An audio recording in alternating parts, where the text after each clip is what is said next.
Buenas tardes, estimados hermanos y hermanas en Cristo.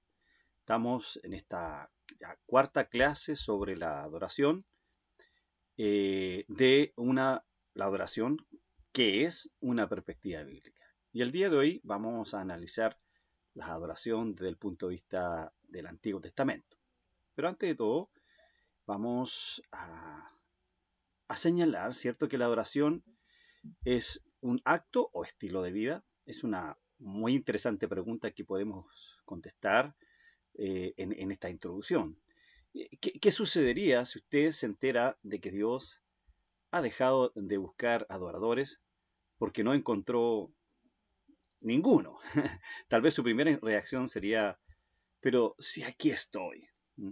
O pero aún asociaría esta falta noticia o esa falsa noticia con su propia salvación, entrando en un estado de indeseable incertidumbre. Bueno, creo yo que puede que suene exagerado o quizás teológicamente incorrecto, pero si fuera verdad, ¿deberíamos preocuparnos? Claro que sí. Lo cierto es que llegará un día, amados hermanos, que Dios deje de buscar adoradores, porque ya los habrá encontrado a todos, y quienes no le adoraron como Él quiere y como Él busca, serán, creo yo, dejados porque no fueron de Él.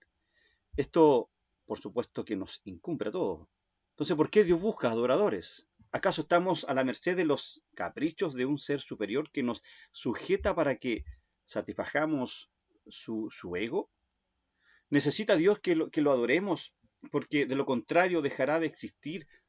¿O quizás seremos nosotros quienes dejemos de existir si no le adoramos como Él manda? ¿Cierto? Son preguntas interesantes que podemos ir desarrollando en la clase de hoy. La adoración a Dios es tan importante que debemos hacernos estas preguntas a fin de comprender su importancia. Entonces, adorar no es una ceremonia litúrgica, sino un acto del ser interior. Los vocablos adorar y adoración son de uso común entre los cristianos, pero la comprensión de ellos no está del todo claro, yo creo. Muchos confunden adorar con ciertos espectáculos religiosos donde se desbordan las emociones. Así que eso es lo que queremos compartir en esta mañana, esta tarde-noche de día martes. Fíjese que el tema de hoy es la adoración en el Antiguo Testamento.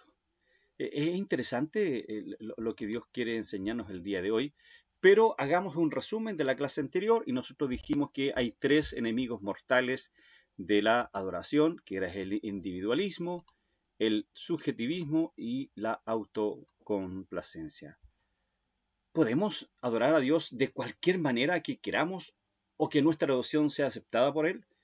Más en vano, dice Mateo 15:9, más en vano me rinden culto, dice Jesús, enseñando como doctrinas preceptos de hombres. La verdad que la respuesta es no, no podemos adorar a Dios de nuestra manera, sino que como Él así lo ha terminado. ¿Y cuál es la adoración que no es aceptable ante los ojos de Dios? Bueno, la adoración basada en los mandamientos hechos por hombre. Tanto el individualismo, denme un segundo, tanto el individualismo como el subjetivismo, que ya lo vimos de manera extensa la semana pasada, son enemigos mortales de la adoración de un creyente. Colosenses 2, de los versículos 22 al 23, dice que en conformidad a mandamientos y doctrinas de hombres, cosas que todos se destruyen con el uso, tales cosas tienen a la verdad cierta reputación de sabiduría en culto voluntario, en humildad y en duro trato del cuerpo, pero no tienen valor alguno contra los apetitos de la carne. El apóstol Pablo dijo que todos esos son en vano. Cualquier servicio o adoración a Dios es en vano si está basado en las doctrinas hechas por el hombre, aunque son acompañados con humildad y sacrificio. Por lo tanto, ¿cuál es la prueba bíblica que Dios no acepta ningún servicio ni adoración? Decíamos la semana pasada, lo encontramos una prueba muy categórica ahí en Levíticos capítulo 10, el episodio de Nadab y Abiú.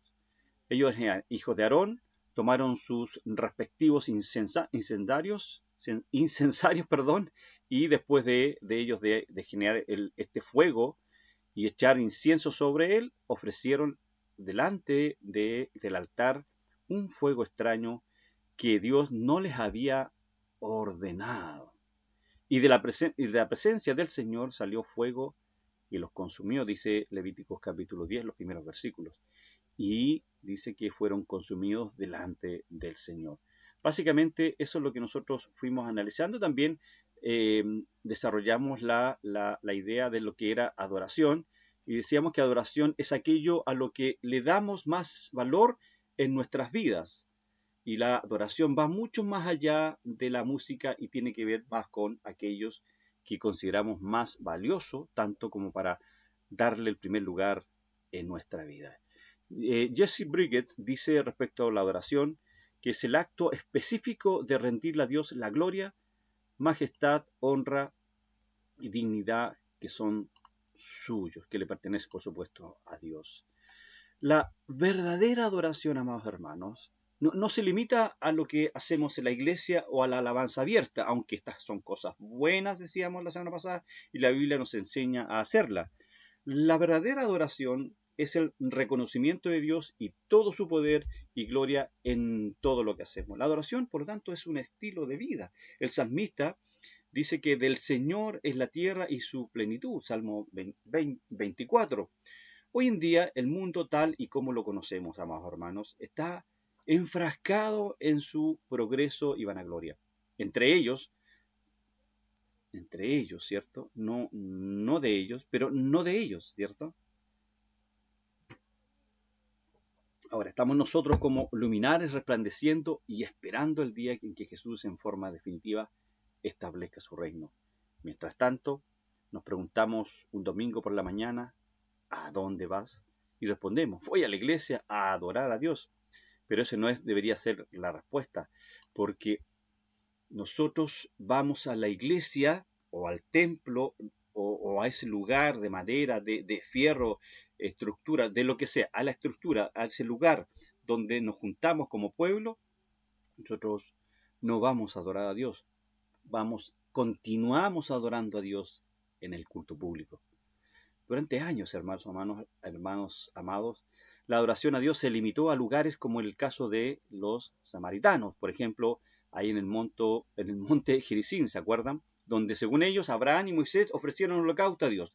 Y en el caso de los judíos, la adoración había de ser en el templo de Jerusalén.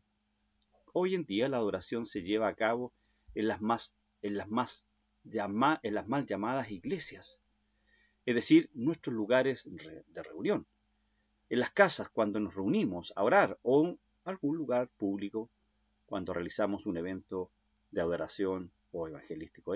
Lamentablemente hemos entendido por medio del pasaje de Juan 4:24 que la salvación es para todos y que ahora podemos encontrarnos con Dios en cualquier lugar. Pero hay un pero en todo lo que estamos viendo. ¿Está la percepción actual del común de la hermandad cristiana a nivel de lo que la Biblia enseña en cuanto a la adoración? Es una muy buena pregunta. Déjeme ver cómo...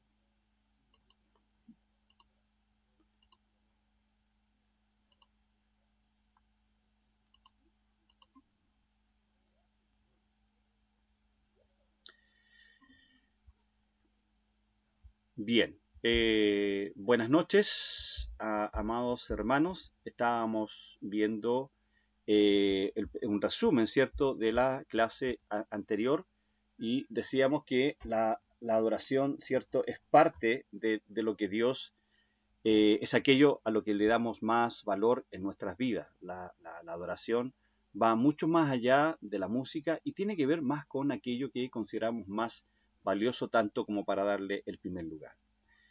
Permítame compartir un poquitito. Perdón, no es esto.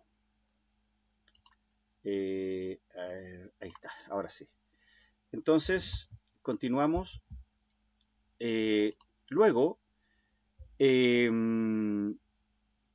nosotros veíamos la semana pasada también la actitud frente a la adoración y encontrábamos que hay dos actitudes elementales que son necesarios que tengamos claro respecto a este tema y tiene que ver con la reverencia, ¿cierto? Hacíamos un estudio del capítulo 6 de Isaías donde producto de este encuentro de Dios con la misma presencia,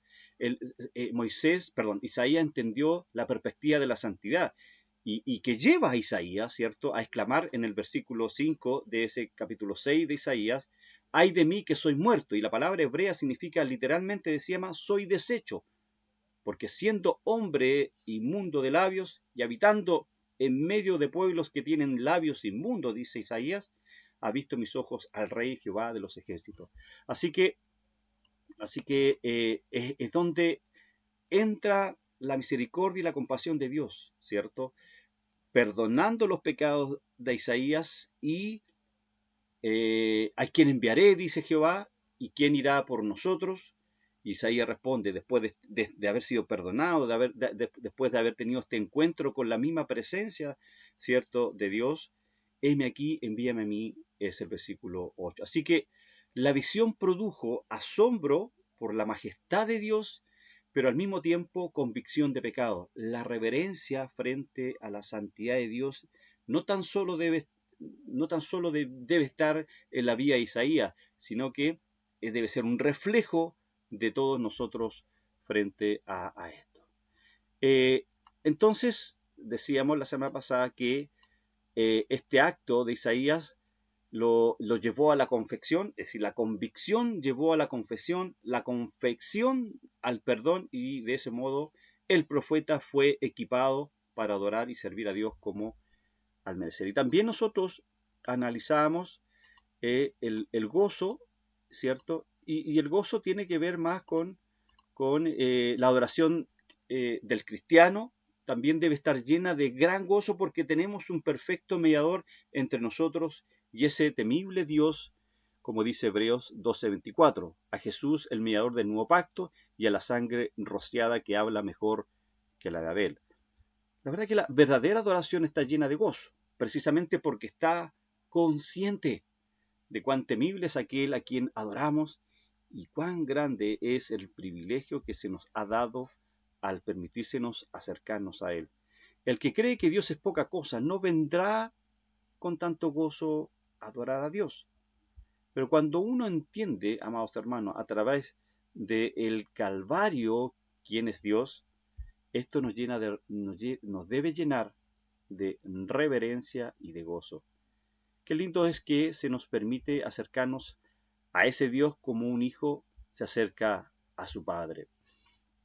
A ver, cuando acordémonos un poquitito ya, o mejor, a manera de conclusión de este resumen, la verdadera adoración gozosa permanece siempre consciente del Dios terrible, ¿cierto? ¿Por qué? Porque es un Dios que se aira con el pecado y con el pecador, es temible, es admirable y santo, que es fuego consumidor.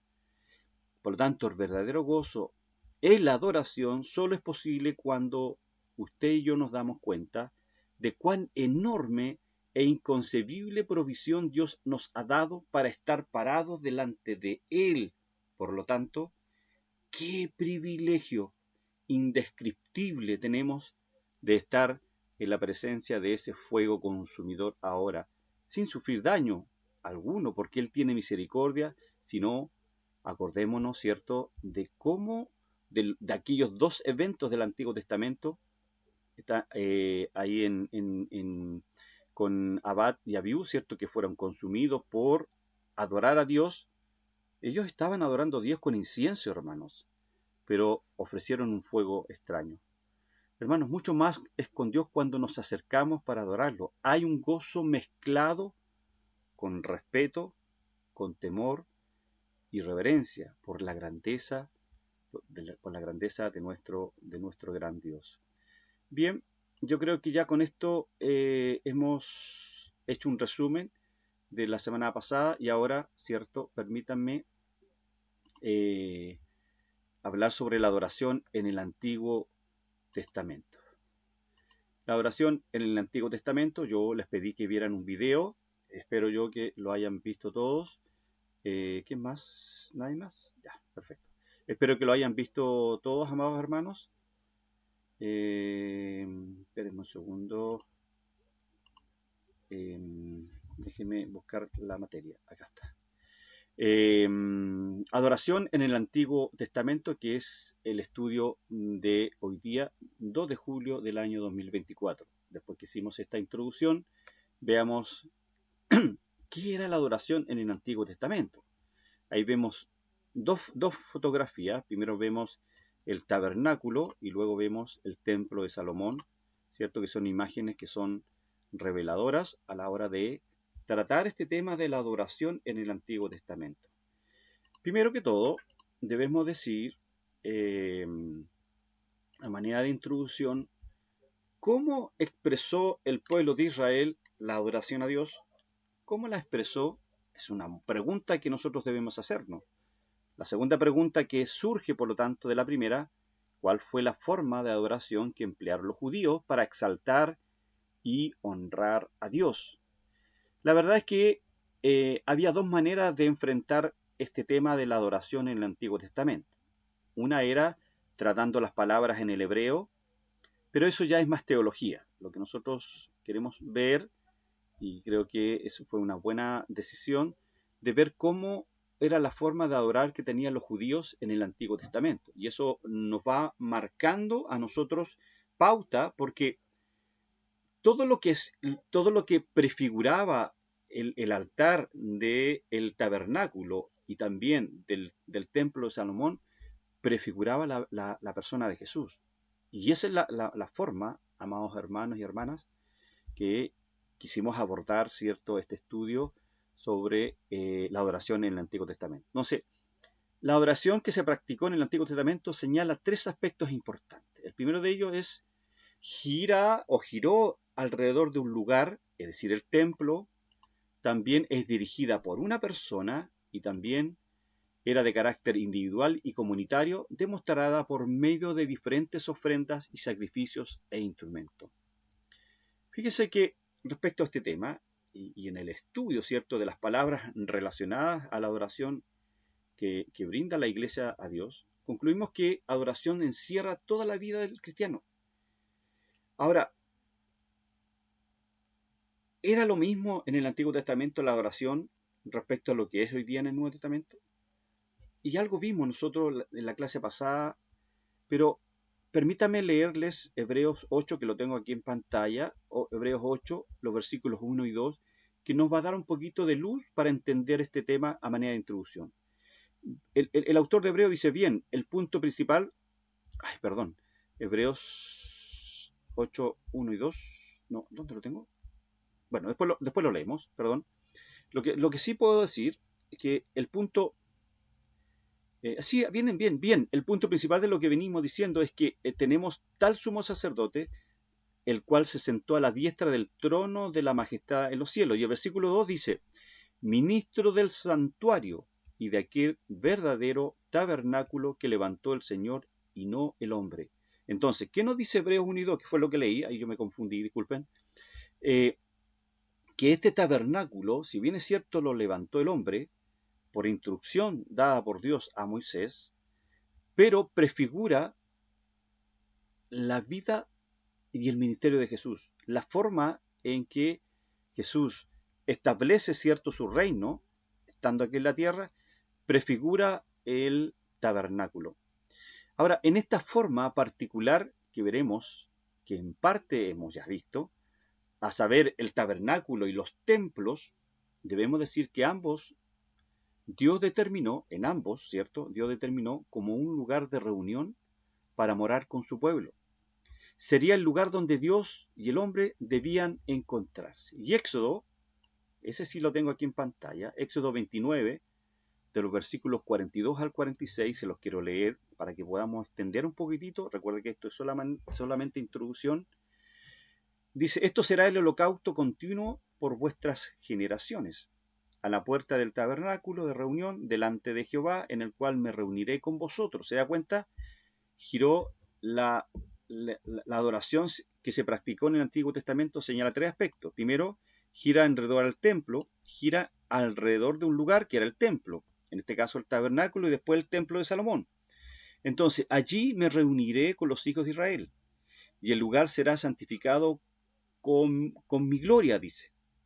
aquí está hablando Jehová a Moisés, y santificaré el tabernáculo de reunión y el altar, santificaré asimismo a Aarón y a sus hijos. ¿Escuchó, cierto?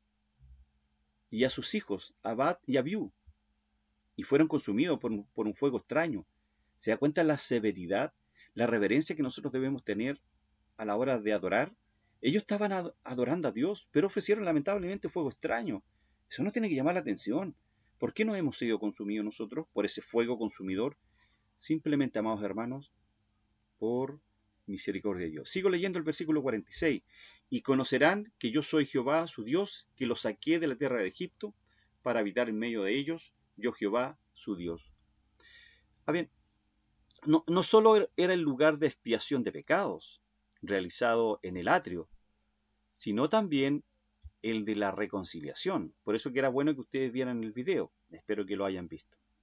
No solo el de la justicia divina, hermanos, sino el de la manifestación de la comunión entre Dios y su pueblo.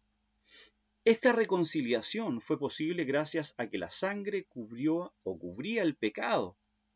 Y este acto de expiación a través de un becerro que se practicaba en el lugar santo, la imagen, el video era necesario que lo vieran para poder entender.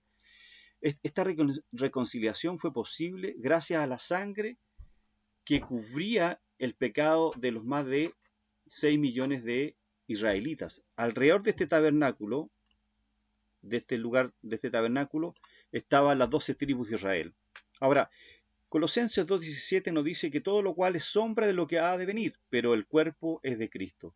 Ahora, sin duda que todo este simbolismo litúrgico dispuesto por Dios prefiguraba los lugares celestiales donde hoy usted y yo nos hallamos resucitados con Cristo como sacerdotes espirituales que sirven y adoran a Dios.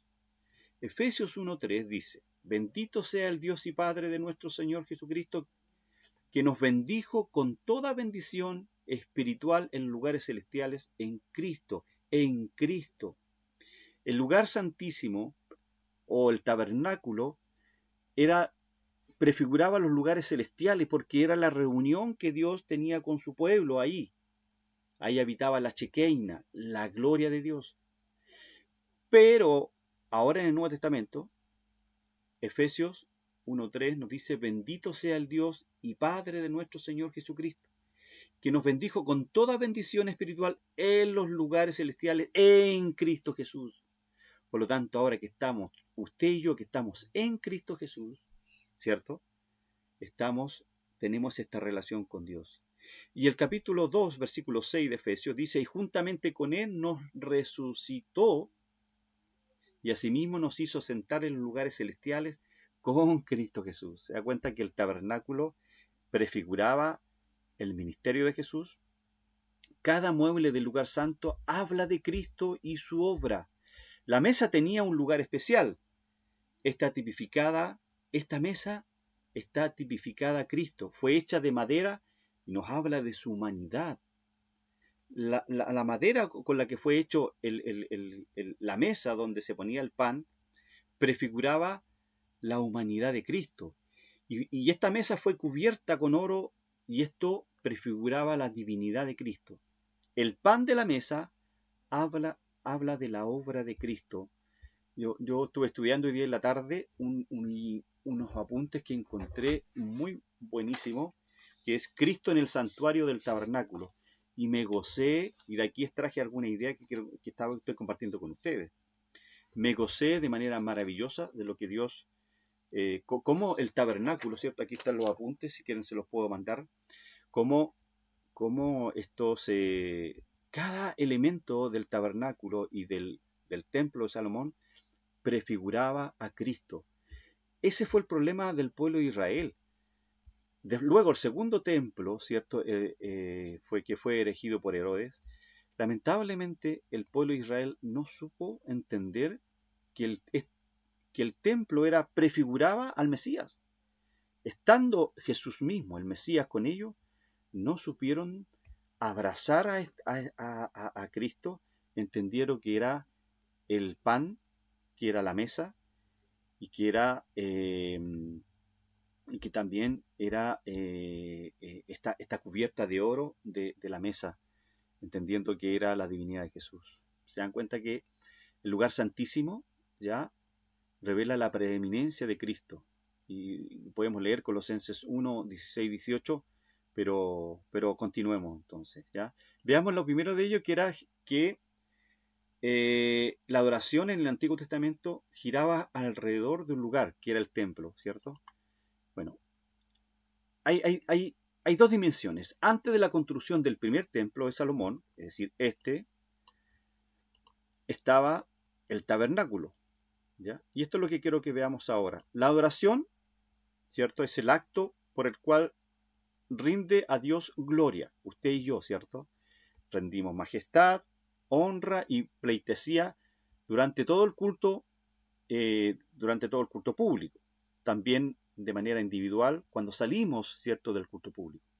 Cada hijo suyo, de manera individual y comunitaria, hace esto. Bueno, la adoración en el Antiguo Testamento se limitaba a una celebración dentro del templo, dentro del templo, dentro del templo, ¿ya?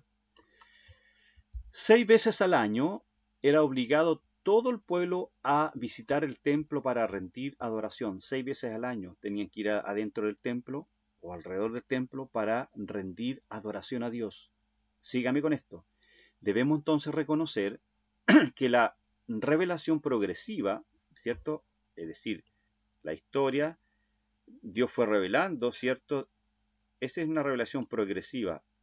Hasta hoy, nosotros ya tenemos los 66 libros, ya tenemos la revelación perfecta, pero en el tiempo de Jesús la revelación era un poquito limitada porque no estaba el Nuevo Testamento. Fue escrito cuando Jesús murió, pero sí estaba el Antiguo Testamento, y el Antiguo Testamento lo que hace es hablar de Cristo, de prefigurar a Cristo. Entonces debemos reconocer que la revelación progresiva de las Escrituras amplía el concepto de la adoración a Dios.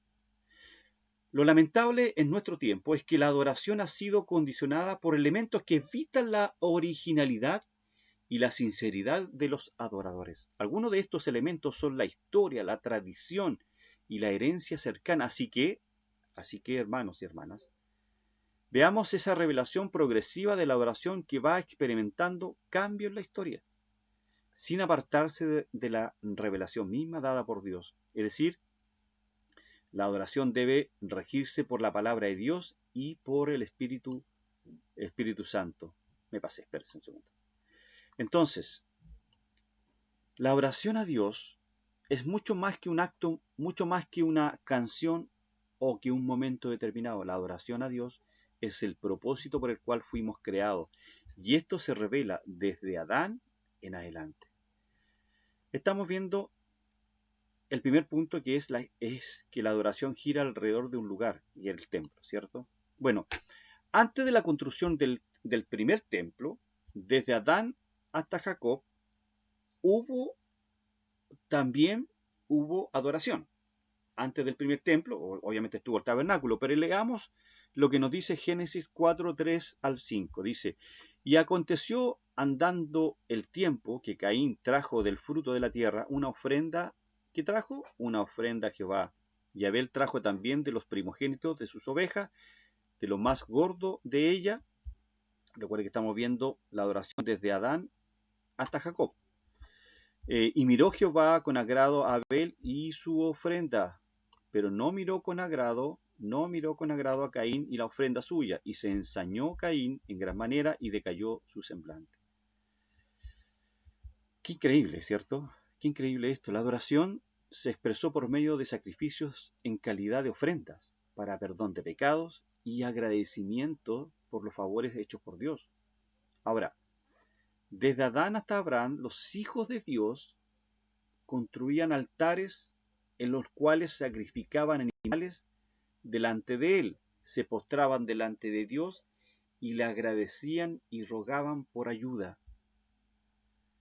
Le ofrecían holocausto. ¿Cuál es el holocausto que usted ofrece a diario al Señor?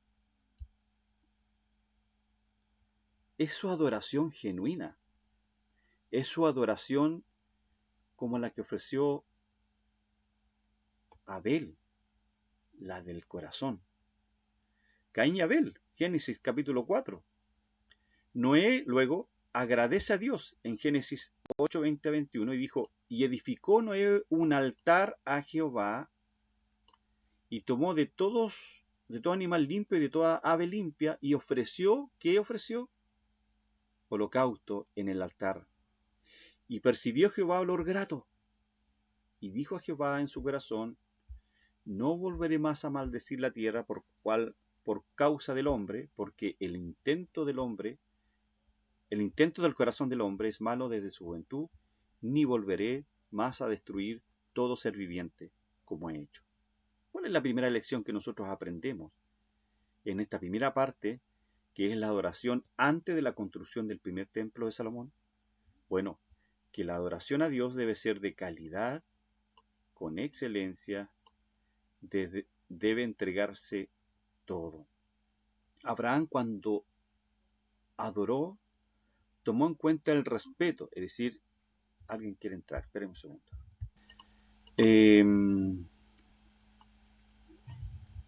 Dame un segundito aquí para buscar mis apuntes que los tengo acá. Entonces, la adoración primeramente es individual.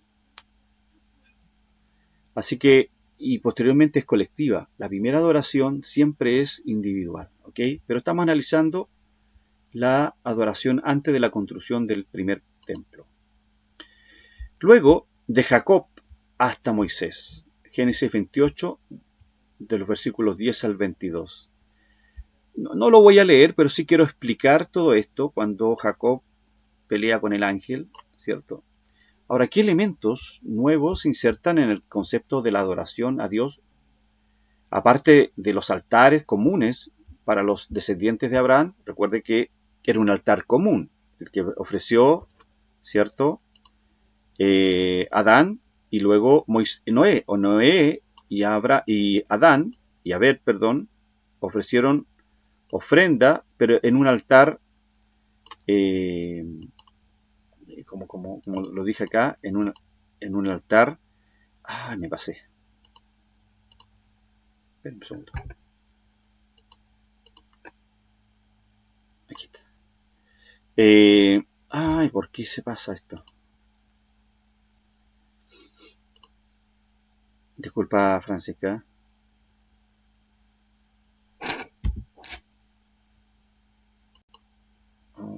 Algo está pasando con mí. Me está volviendo loco. Ya. ¿Qué elementos nuevos, decíamos, se insertan en el concepto de la adoración a Dios en el Antiguo Testamento? Aparte de los altares comunes, eran altares comunes para los descendientes de Abraham. Bueno, esta historia de Génesis 28, del 10 al 22, ¿cierto? Que empieza la adoración de Jacob hasta Moisés, ¿ve? Jacob hasta Moisés, ¿cierto? Cuando Moisés pasa el mar, se abre el mar. Ahora, este relato de Génesis relata la historia de Jacob. Te la voy a contar para que puedas entenderla más que leerla, mi hermana Francisca. Relata la historia de Jacob, quien huyendo de la ira de su hermano Esaú, se dirige a Harán, ¿ya? Y en el camino, al caer la noche, Jacob se detiene a descansar en un lugar llamado Luz. Usa una piedra como almohada y se queda dormido, ¿ya? En sueño Jacob ve una escalera que llega hasta el cielo, pero por lo cual suben y bajan ángeles. En lo alto de la escalera ve a Dios, que le promete bendecirlo, darle la tierra en la que él se encuentra en ese momento, y multiplicar su descendencia y estar siempre con él. Al despertar, Jacob se siente sobrecogido por ese sueño y lleno de temor reverencial. Y llama al lugar Betel, que significa casa de Dios, ¿ya? Y erige la piedra sobre la que durmió como un pilar, ungiéndola con aceite y declarándolo un lugar sagrado. Jacob también hace una promesa a Dios, ¿cierto? Diciendo que si lo acompaña y lo protege, lo reconocerá como su Dios y le dará la 10ª parte de todo lo que reciba. En resumen, hermana Francisca, este pasaje o estos pasajes del versículo 10 al 22 describen una experiencia espiritual fundamental en la vida de Jacob, donde recibe la promesa de Dios y establece un pacto con él. Este evento en particular marca el comienzo de la relación especial de Jacob con Dios y prefigura la elección de Israel como pueblo elegido. Por lo tanto, hay por lo menos 4 elementos a destacar en este pasaje de Génesis 28, versículo 10 al 22, y en el resumen que te hice de estos pasajes para que pudiera entender. Primero, la convicción de Jacob, que en ese lugar estaba Dios, lo sintió, lo creyó, lo vio. 2, al adorar se está en la presencia de Dios. ¡Cuán terrible es este lugar! Otra traducción, ¿cierto? Dice, terrible es temible. Tercero, la idea primaria de un lugar que será la casa de Dios, es decir, un lugar para adorarlo. Acuérdate que estamos viendo cómo se adoraba en el Antiguo Testamento. Y ya debemos ir entendiendo, mi hermana Francisca, cómo el pueblo de Israel, los patriarcas del Antiguo Testamento, fueron en su mente entendiendo que debía haber un lugar para adorar a Dios. Por eso que Dios va introduciendo en sus conciencias al pueblo de Israel. Recuerda que Jacob antecede a Abraham, y Abraham, ¿cierto?, es el que es elegido y es el padre, ¿cierto?, del pueblo de Israel, en cierto sentido. De ahí nacen las 12 tribus. Por lo tanto, se va integrando 2 elementos elementales e importantes en la adoración a Dios: el voto y la promesa, compromiso y desafío.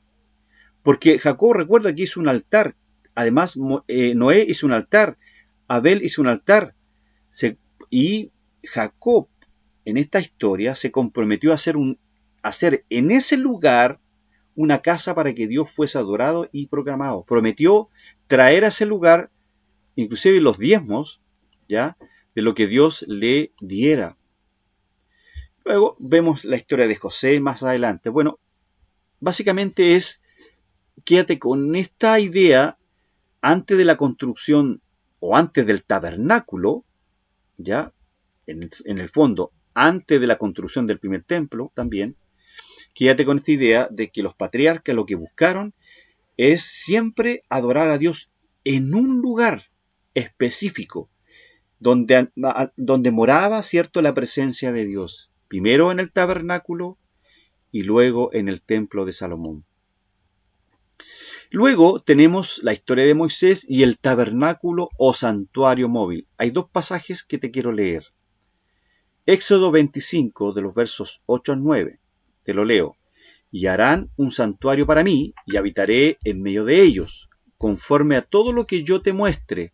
El diseño del tabernáculo y el diseño de todos sus utensilios, así lo haréis. Interesante, ¿cierto?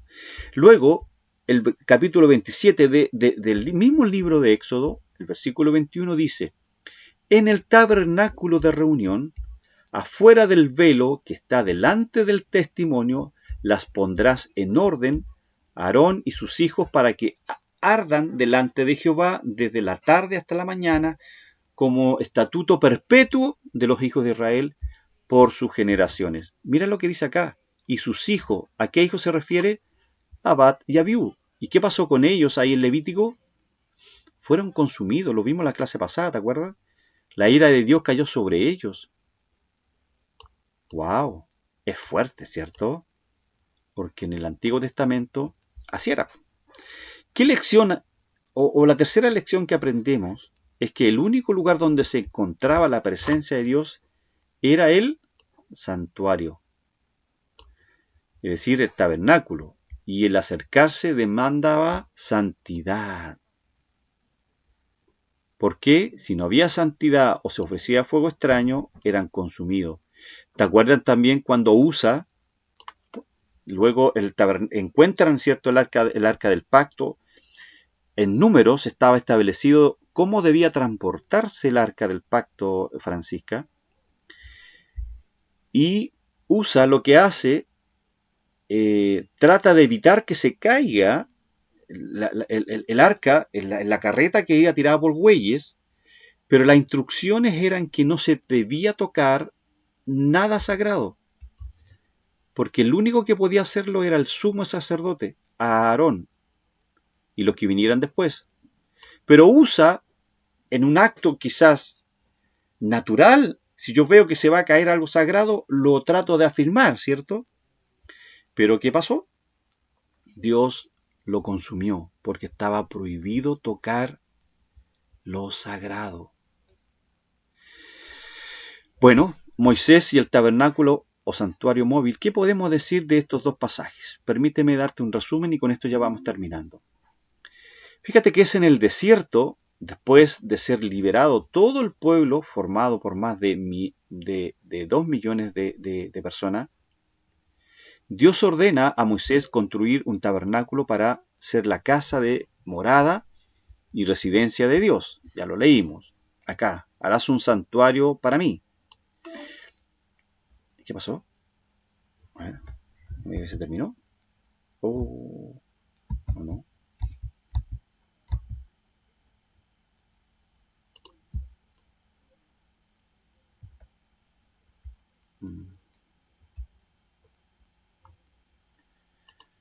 Qué lástima.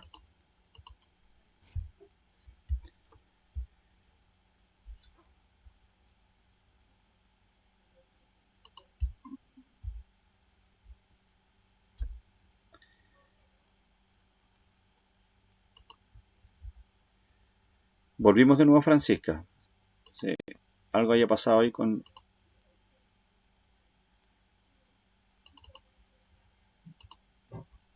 Ahí sí.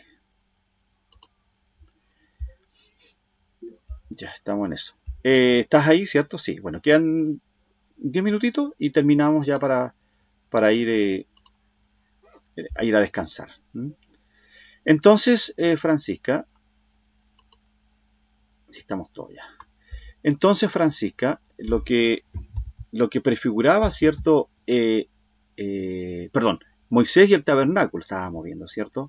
Ahora, en estos pasajes, en los versículos 8 y 9 del capítulo 25 de Éxodo, que fue la primera parte que yo te leí, estos dos pasajes, Dios ordena a Moisés erigir o levantar, mejor dicho, un santuario y le dice que va a habitar en medio de ellos.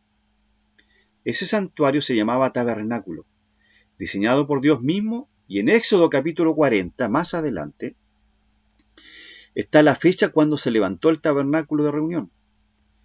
Y en Éxodo capítulo 26, antes de este pasaje, revela que el tabernáculo tendrá dos partes, un lugar santo y un lugar santísimo. Y en el fondo lo que quiero que te quede claro, o que tengas bastante, que te quede bastante claro, mejor dicho, ya no hablemos mucho de eufemismo, el pueblo vendrá para adorarlo, es lo que Dios ordena, pero para que Dios acepte la adoración, es necesario que el pueblo sea santificado. Y eso lo encontramos en el Pentateuco. El Pentateuco son los 5 primeros libros, especialmente el libro de Levítico, Francisca. Ahí está la forma en que el pueblo de Israel debía santificarse. Por lo tanto, el tabernáculo, o Dios declara que era un tabernáculo móvil. El pueblo, la presencia de Dios se movía, desarmada en el tabernáculo, y iban tras la nube de fuego. Aún no es por lo tanto no era un templo fijo. Además Dios enseña que en ese lugar estaba la presencia de Él en la columna de nube, que era la Shekinah, lo cual motiva al pueblo a adorar a Dios. Por lo tanto, había una gratitud, en cierto sentido, por haberlos sacado de la esclavitud de Egipto. Luego, tenemos la adoración en el primer templo, ¿ya? que empieza a erigirse después que el Israel, llegó a la tierra prometida. Dios le dice a David que debía construirle un templo. Él no alcanza a construirlo porque todos sabemos la historia de David, pero es Salomón, su hijo, quien lo construye. Desde el año de la salida de los judíos de Egipto hasta la construcción del primer templo hay unos 700 años, más o menos. Ahora, en Primera de Reyes, capítulo 6, versículos 1 al 38, describe el trabajo de la construcción del primer templo. Ya un templo fijo para morada de Jehová, para que sea adorado por su pueblo. Ya era fijo. Lo único es que aún se mantienen las mismas condiciones que regulaba la adoración en el tabernáculo móvil y fijo. Un lugar santo, un lugar santísimo, un sumo sacerdote, el ofrecimiento de holocausto a través de becerros, y las personas tenían que ir 6 veces al año a adorar a Dios ahí al templo. Y luego el capítulo 8 de Primera de Reyes, siguiendo con esta idea de la adoración en el primer templo, ya es lo que hace Salomón es parte, estos pasajes es parte de la dedicación del templo. Y lo describe con detalle la oración de dedicación. En este capítulo número 8, si tú lo lees en tu casita, ¿cierto? Vas a encontrar la oración que hace Salomón para ofrecer el templo que él había construido a Dios para la adoración. Y también, obviamente, la adoración del pueblo, celebrando la grandeza de Dios y la belleza del templo. Observa, mi hermana Francisca, la actitud de Salomón al orar como parte de su adoración. Se arrodilló y con manos extendidas al cielo oró y suplicó. Salomón en el versículo 58 del capítulo 8 dice: incliné nuestro corazón hacia él para que andemos conforme a todos sus caminos y guardaremos sus mandamientos, los estatutos y decretos que mandó cumplir a nuestros padres. Luego ofreció Salomón ese día 22,000 bueyes y 120,000 ovejas, ¿cierto? La dedicación fue una fiesta en todo el país durante 14 días. Después despidió a todo el pueblo a sus casas, alegres y gozosos de corazón por todo el bien que había hecho Jehová con su pueblo. Conclusión de esta primera parte. La adoración en el Antiguo Testamento, en primer lugar, giró alrededor del templo, lo que vimos el día de hoy, ya que todos sabían que allí estaba Dios, en el templo, no en el corazón, en el templo. Quien venía a adorar a Dios debía cumplir ciertos requisitos: santificarse, reconocer que estaba en la presencia de Dios, dar ofrendas y sacrificios para perdón de pecado, mantener una actitud de profundo respeto, santidad y reverencia al inclinarse y postrarse ante Dios, y la adoración producía alegría y regocijo en el corazón. Que era lo que bueno, también podemos añadir que la adoración producía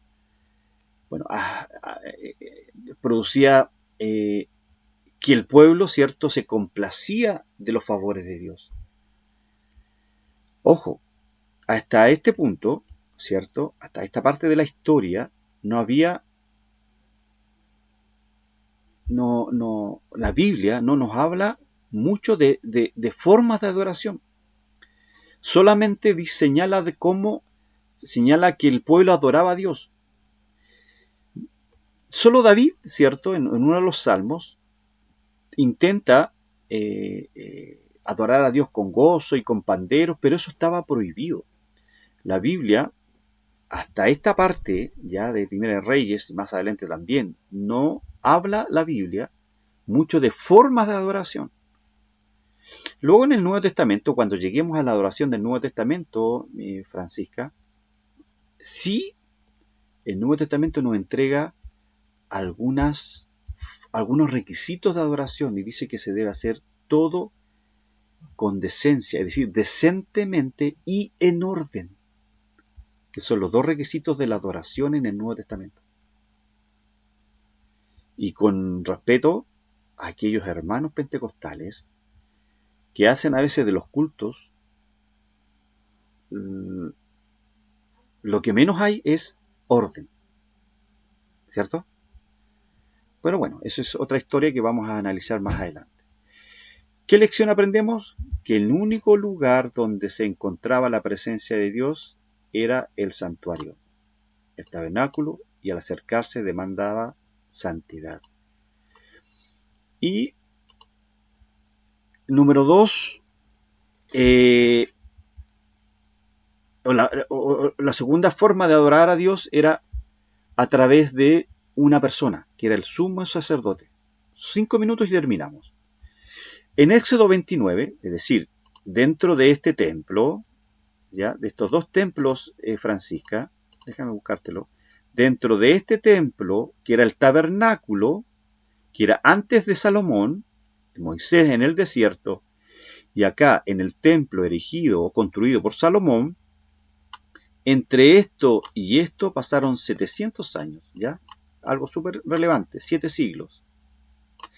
Pero la forma, ¿cierto? También implicaba que solo una persona, aquí igual, entraba al lugar santísimo a ofrecer sacrificio, que era el sumo sacerdote. Por eso que decimos nosotros que la adoración en el Antiguo Testamento es dirigida por una persona, el sumo sacerdote. En Éxodo 29, el sacerdote, la segunda figura más importante que representa el sistema religioso, litúrgico y de adoración en el pueblo de Israel.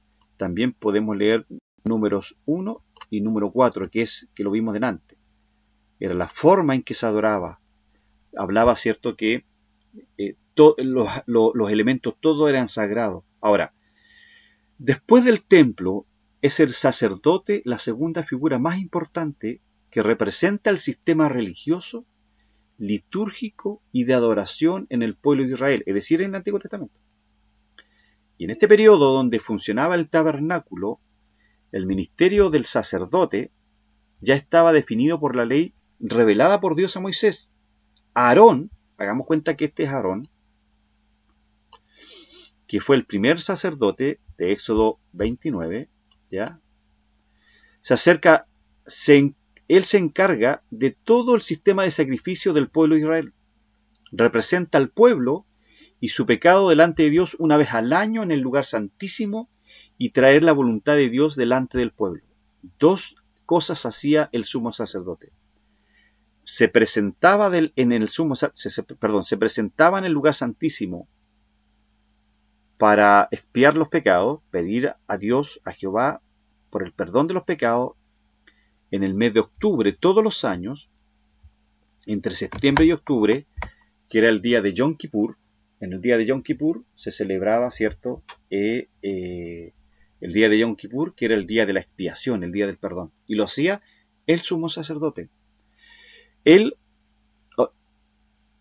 ofrecía toda la ofrenda que el pueblo traía a Dios todas las veces que el pueblo venía al tabernáculo o al lugar, al templo, era el sumo sacerdote. Esta es la liturgia de adoración de ese tiempo. Dirigir a toda la tribu de levitas para encargarse, recuerda que los levitas, que era una de las 12 tribus de Israel, ellos no tenían tierra, no tenían heredad. Su heredad, su función era servir en el templo. Por eso que, no sé si te suena familiar cuando uno dice, los levitas suban a cantar.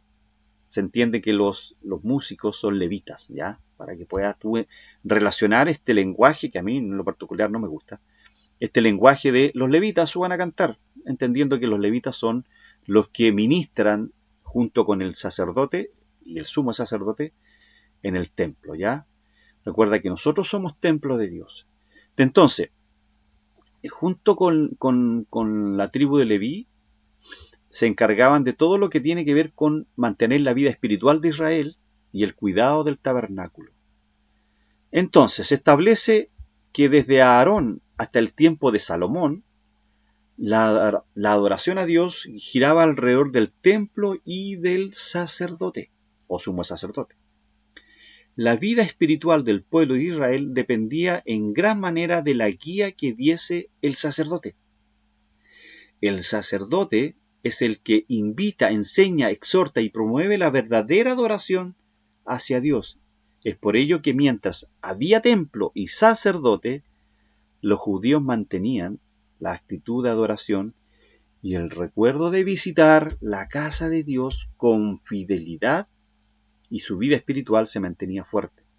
Pero cuando el templo desapareció, acordémonos que el templo desapareció, hasta los sacerdotes dejaban su ministerio y como consecuencia el pecado controlaba sus vidas y recibían el castigo de Dios. Esto es lo que pasó entre el tiempo en que los babilónicos, ¿cierto?, destruyeron el templo de Salomón.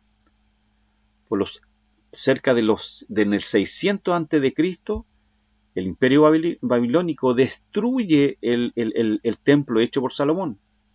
Y el tiempo acuérdate, cuando Zorobabel, Esdras y Nehemías regresaron del cautiverio babilónico por los años 460 a.C.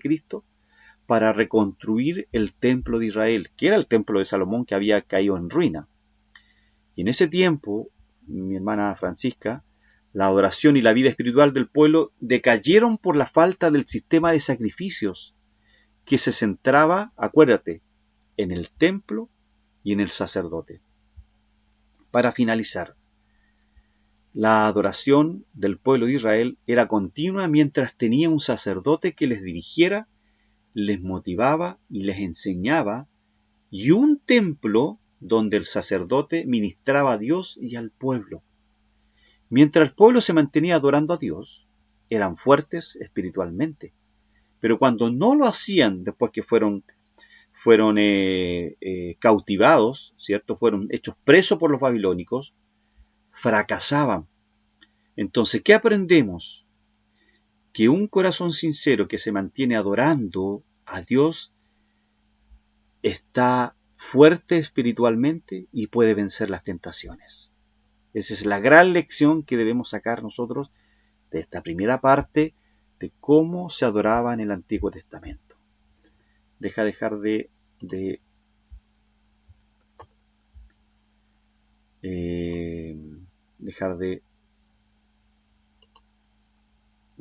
presentar. Bien, Francisca, yo espero que te haya quedado claro esta primera parte que hemos visto. Yo lamento que nadie más se conectó, pero no importa, tú has sido bendecida con esta clase, ha sido una clase personal. Me gustaría, si puedes, si tienes alguna pregunta que hacer o algún comentario que quieras aportar, ¿cierto?, a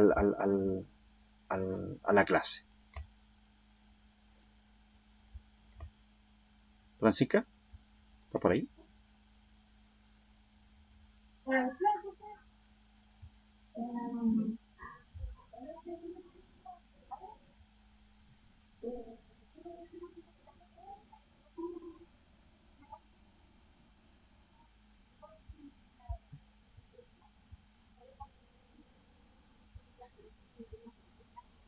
Ya. Mira, te escucho bien lejos, Francisca. ¿Será factible que me lo escribas al chat? Escríbemelo, por favor. Dice, ya, ya, escríbemelo. Ahí estamos, ahí ya abrí el chat. Que no te entendí mucho, no sé por qué.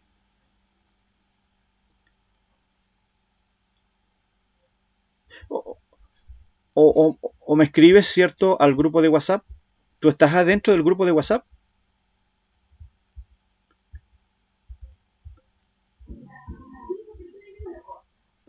ahondar más. Ahora sí, ya me quedó todo claro, pero sin embargo me gustaría poder ahondar más. Ok, mira, la próxima clase vamos a ahondar un poquito más en este tema, pero lo importante es que tú tengas claro de que en el Antiguo Testamento ocurren dos eventos. Primero, se va, eh, se va teniendo claro de que hay una forma de adorar a Dios que era en un lugar. Y en este caso, acuérdate, Abel ofreció un sacrificio en un lugar, Noé, ¿cierto?, erigió un altar, Abraham, ¿cierto?, hizo lo mismo, luego Moisés recibe la orden de Dios de levantar un tabernáculo y luego la orden la recibe Salomón de erigir un templo. La adoración en el Antiguo Testamento está basada en un lugar físico, que era el templo, y en un sacerdote, o sumo sacerdote, da lo mismo, ¿ya? Que no es lo mismo que hoy en día en el Nuevo Testamento. Cuando la adoración está centrada en mi relación personal con Dios, en la forma en que yo me relaciono con Dios y con los demás, está basada porque el templo de Dios ahora, ¿quién es? Tú y yo, es decir, la iglesia. Ya no hay un lugar físico, una estructura como el templo de Salomón o el tabernáculo, Francisca, donde adorar. Por eso que Jesús en Juan 4:24 a la mujer samaritana le dice que él anda buscando adoradores que la adoren en espíritu y en verdad. Dos requisitos para adorar a Dios, en espíritu y en verdad. En espíritu significa una vida piadosa, una vida de consagración. Tú te tienes que consagrar a Dios, consagrar a tu familia, a consagrar tus enseres a Dios, tu boca, tus sentidos, tus emociones las tienes que consagrar a Dios. Eso es adorar a Dios en espíritu. Y en verdad, ¿cierto? Es buscar a Dios en el estudio de la palabra conjuntamente con oración. Oración más palabra, más estudio, te fortalece espiritualmente y te permite enfrentar los desafíos de la vida, las dificultades de la vida, te permite enfrentar las herejías de que vas a ver en tu iglesia local, vas a ver en el mundo, tus amigos te van a absorber, te van a atraer, pero tú, con oración y con palabra, estudio, como lo estás haciendo ahora, y te felicito que te hayas quedado hasta el final, vas a poder enfrentar esos desafíos. Eso podemos dar un poquito más. ¿Te parece? Nos quedan 5 minutos, vamos a orar para que nos vayamos, ¿cierto?, a casita. Bien. Padre, en el nombre de Jesús, estamos en tu presencia, Señor, junto a mi hermana Francisca. Y queremos, Señor, levantar nuestro corazón al lugar santo para que usted reciba nuestra adoración con un olor fragante, Señor.